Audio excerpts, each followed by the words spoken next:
Give us some more details on this facility and how it will be deployed.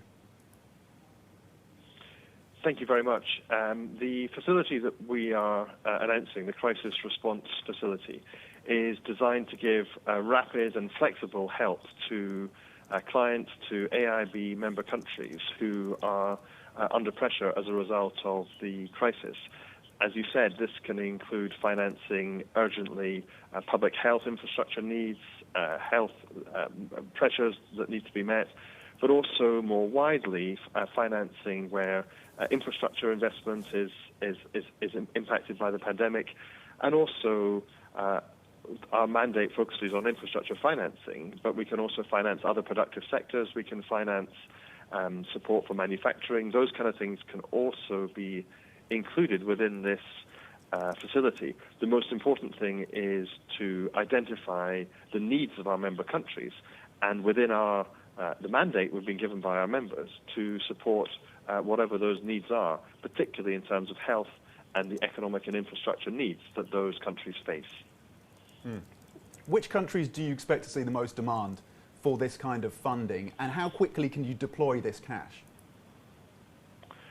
Well, we discussed this with our board of directors last week, and I think there are widespread needs all around the world, but obviously particularly in Asia and among developing countries in Asia. We've already had more than 20 of our members come forward to express interest in accessing this finance, and I would expect more to do so in the coming weeks. And very much the emphasis from the bank's point of view is on responding quickly and flexibly to those needs. So, we would expect to be able to deploy finance for projects in these member countries within weeks of those countries getting in touch with us to say that they want it.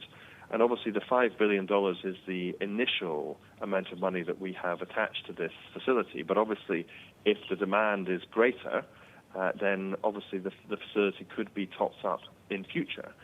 And I'd say also that this is very much part of a coordinated international response. So we saw the call from the G20. We're working closely with other multilateral development banks like us, the World Bank, the Asian Development Bank, the EBRD, and so forth. And so from within the community of international financial institutions, there will be many different sorts of finance that are available to members, and we hope that those will be complementary to each other to enable our members to come through the severe economic crisis that is going along with this terrible health emergency. Hi, Danny. This is David in Hong Kong. Thanks for coming on the program. I guess as a follow-up to that as well, if I'm sure a lot of people are listening, they do need the money. How do they raise their hands? How do I apply for this? Well, so AIIB can finance both public sector and private sector clients. So firstly, public sector, if you're a government of a member country, then you get in touch with the bank. You already have contact through your finance ministry with the AIIB. Simply get in touch, tell us what your needs are. Our teams will work with you very quickly. And obviously, if you're an existing client, that can be done even more quickly. But also for private sector organizations, we've already financed private sector clients, including banks. They can get in touch with us. But equally, if you're a private sector company, for example, in the infrastructure sector, and you have projects that you're working on, then you can get in touch with us through our website. All of the contact information is there. Go to AIIB.org, click on the projects tab, and you can get your information to us very quickly, and our teams will respond right away. And Danny, you mentioned the possibility of you guys topping this up. I mean, $5 billion, it's a lot, but in the greater scheme of things, given what's happening and the type of economic shock out there, it doesn't seem like a lot of money.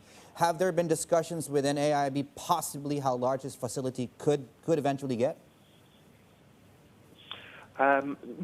We haven't discussed that. Obviously, as an international financial institution with member countries all around the world, we're there to support our members in their time of need.